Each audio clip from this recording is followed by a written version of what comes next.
Alright, I'm just gonna wing it. I'm not gonna waste 10-20 minutes writing a script. Screw that. This is just gonna be improv. Who really cares? I mean, I don't. So, it's almost 4 in the morning. I don't know, I couldn't have chosen a better time to do this, I guess. Hello. I'm in the process of making a card game. TCG, like Pokemon. I've been making card games for a long time, so I've gone through, my first card games were god-awful trash, and then I slowly got better and better and better, and they started looking better and better and better. And I've been trying to make a game and put it on Tabletop Simulator, which is what this is, for a long time now. I came really close, but then some things happened. I got a new computer, I lost all the data on it, and I was like, oh, god damn it. Ugh, it was awful. So, card game. Just gonna get right into it. I got 14 cards done at the moment. I started 2-3 days ago. Little backstory. I made this in real life, like a physical copy, hand-drawn, everything cut, but that original copy was made like when I was 12, 14, somewhere around early teens. Then about 2 years ago, maybe last year, I remade it, a lot better. It was so much better. I used like actual cards, like cardstock from, Amazon or whatever. But as I kind of just jumped into it, I didn't put any thought process into behind the card. I didn't think about how the game would work. I didn't think about really a lot. I just kind of jumped into it. And as I got through it, there was so many problems with it that I kind of stopped working on it. I was done with it. And so come to now, I just really wanted to try remaking it, and I started, and it's turned out really well so far. And so let's start. The name is called Phytora. It's a plant-based card game, and we'll show you the first card. This is the first card, Apple Core. It's a fruit creature plant. So yeah, I can get into a couple other things. Obviously, this top part is the name, the top section. This white dot is how much it costs. I will eventually do like a rules video explaining a lot of things, but for now, just know that the cost is obviously important. That's, what you need to worry about in order to play a card. This is just the icon. You got attack, defense, health, quick. Just to quickly go over, when you're attacking something, if it's got 10 defense and you've got 10 attack, you will do 0 damage. If you've got 15 attack and the target has 10 defense, you will deal 5 damage to the health. So Apple Core, it's a fruit. It's the first card in the set of Flourishing Dawn, which will be the first set. And this is going to be, once I'm done with it, I'm going to release it on tabletop. So anyone who has Tabletop Simulator will be able to play this game. And so yeah, so first we have Apple Core, which I absolutely love. I don't know, I love the arm design. I love that arm style, having like the arms spike upwards and then come down. It's just a very creepy and like very sinister, evil design, and I just love it. So Apple Core. Then we've got Turnrip, which is a little turnip with like a butcher's knife on its head. This is a veggie. So we've got fruits, veggies so far. Then we've got Carrot Spear. This is floral are the spells, of this game. And then it's an equip floral, so you physically, attach it to a plant. And obviously a plant can only have, I say obviously, it's obvious to me, which I guess is important at the moment. Equip cards can only one equip per plant. Yikes. One equip per plant. So yeah, so Carrot Spear, the equipped plant ignores defense. I actually have to change this. Yeah, Carrot Spear, the equipped plant ignores defense, so it's an aggressive thing, but it can only be equipped to veggie plants. So it's specifically veggie support. And it's very nice because fruits are your average cards. They've got average defense, average health, average attack, whereas veggies are your very aggressive cards. As you can see with Turnip, a very heavy attacking 1 cost. 20 is the max, generally the max damage a 1 cost can go. Then we've just got a basic floral, so just a basic spell. And Piercing Thorns stops everyone in the lane from attacking. And this will become much more clear once I do a rules video and explain how things work. But for now, Piercing Thorns, which is a very fun design, very like a bramble bush, or just, something spiky that you obviously wouldn't want to touch. Alright, next up, we've got Dilophobloom. I love dinosaurs, and so any chance I get to make a dinosaur thing, I'll take it. So Dilophobloom is a 2 cost, as you can see, and so it's got much better stats than the other 2, Apple Core and Turnip had. And if you look down here, as you can see, it's both a flower and a bloom. Bloom is an archetype in the first set, along with another one which I haven't made a card yet for, because they're more of a endgame type thing. Bloom, I'll keep what their archetype does for a later video, but flowers in general are supportive plants, so team specialists, if you would. And now we have Silver Dilophobloom. Now you could consider this like Mega Evolution from Pokemon. Basically, you would have to play this on top of a regular Dilophobloom in order to play it. So in regards to that, it's free, but you're going to be limited to how many silver boosts you could play. You could have, say, like seven of them in your deck. It's just that you're only going to be able to play 3 or 4 or however many that'll be once I figure it out. But some key notes to know. Every silver boost plant will have a little, like a silver band or a silver ring around somewhere on their body. Their cards will have the gray box instead of, their usual basic color box. And their stats will be doubled. So regular Dilophobloom has 20, 20, 30. So that goes to 40, 40, 60. It's just a straight stat buff. And every silver boost plant has a when played ability. So they're kind of like spells. When played, draw a card. While on the back line, gain 1 energy every time you draw a card. Energy is the term used for the cost. So, Dilophobloom is 2 energy. Turnip, Apple Core, 1 energy.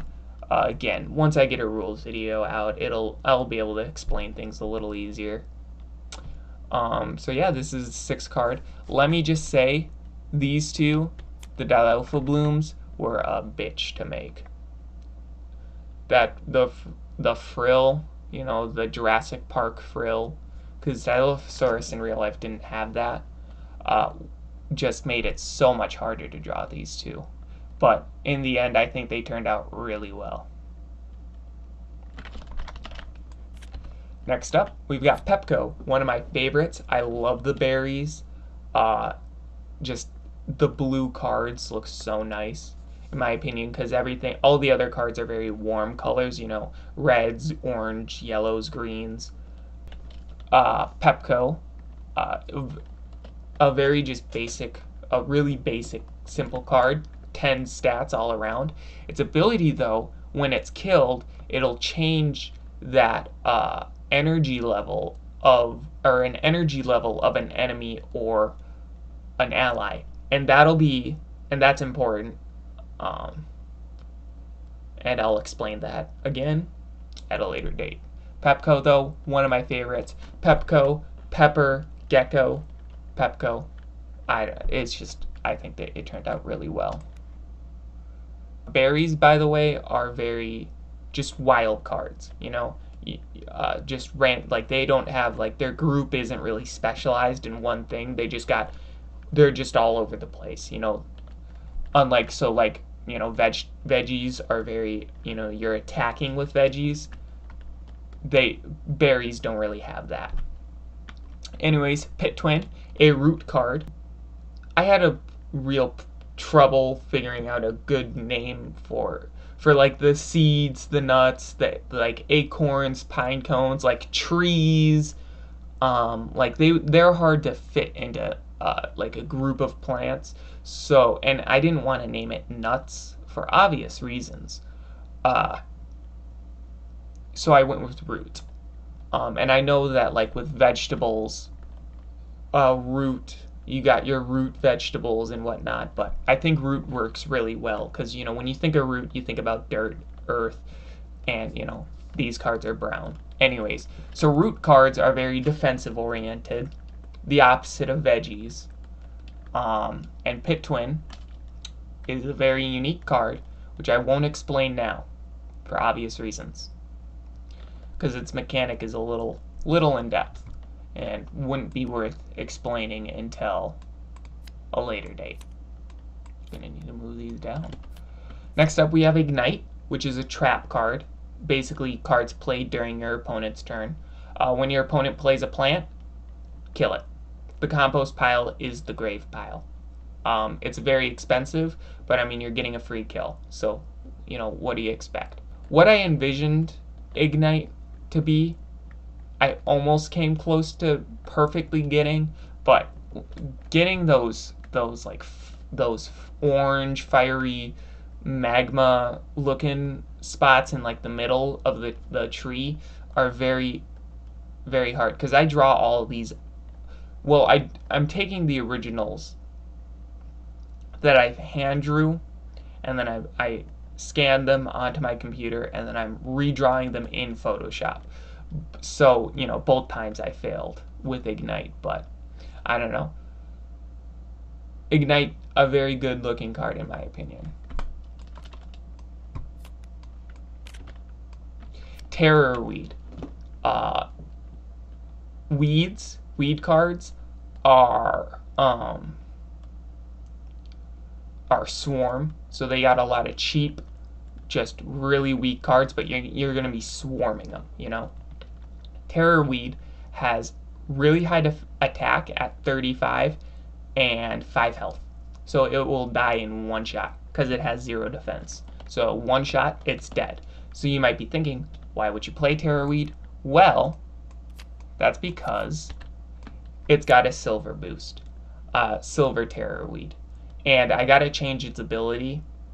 I just think so. Right now, its ability is when it's played, you target a plant and it can't be damaged for 3 turns. I think that's just an ability, a very complex ability, like needlessly, because it's another thing you have to remember. Like, oh, turn 1, turn 2, turn 3, okay, that can be attacked again. Versus something that's just a little more instant and you don't have to worry about it.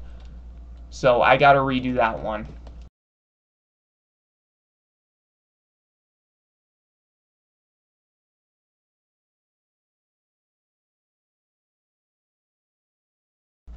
But Terrorweed, probably gonna be one of the weakest silver boost cards, because regular Terror Weed is very weak in general. 70 attack is okay. It's about a level 3. But 10 health is obviously awful. That's going to die in one hit. If not, then definitely 2. So, and it still has 0 defense, because 0 times 0 is, or 0 times 2 is 0. So, down to the last 3. Dilophobloom, another one of my favorites. At the start of the turn, you can move it to any space. So shrooms, which is what it is, are very disruptive, and I think Dilophobloom is just a perfect example of that. It's got 35 attack, 5 defense, 20 health. It's a very good card that can just screw around with your opponent. One of my favorites. Then we've got Worm Fungus, another equip.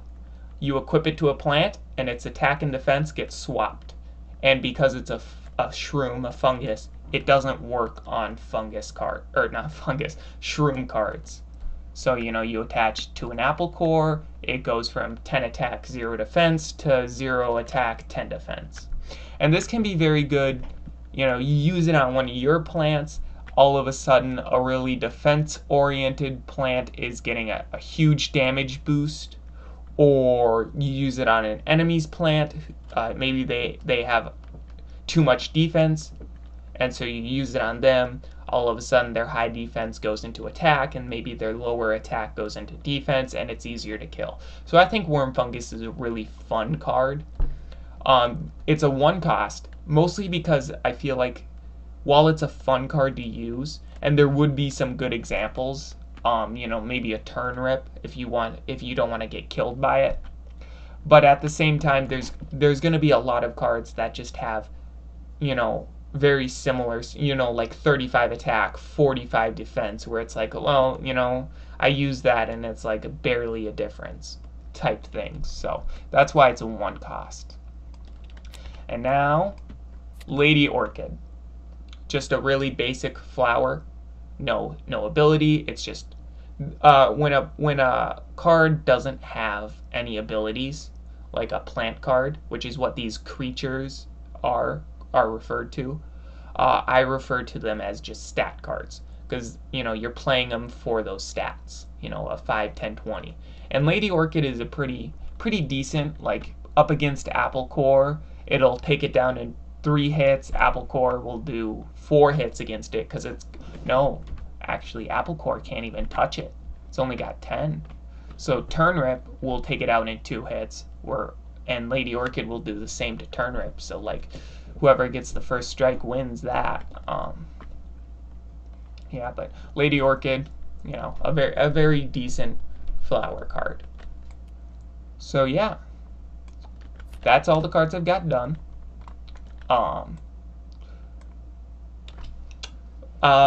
You can expect to see videos going forward. I don't know how many I'll post right away. I don't know what I'm doing. I don't know. Definitely look forward to more cards, obviously. A rules video once I do get some more cards done. And maybe even a gameplay video, because I only need enough cards to make 40 card decks, and then I could play with a friend. I've got a friend who would definitely love to play this. He doesn't know this exists yet, but I'm sure he will in a few, maybe tomorrow.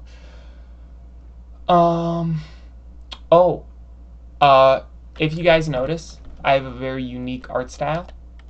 I'm not trying to like humble brag or anything like that, or I guess, I don't know. It's just a very unique art style that I do this all digitally. All of this is done digitally. And so I do plan to, because as you can see, this is clearly color pencil or whatever. So I do plan to make a video explaining how I do my art style, how I made my art style.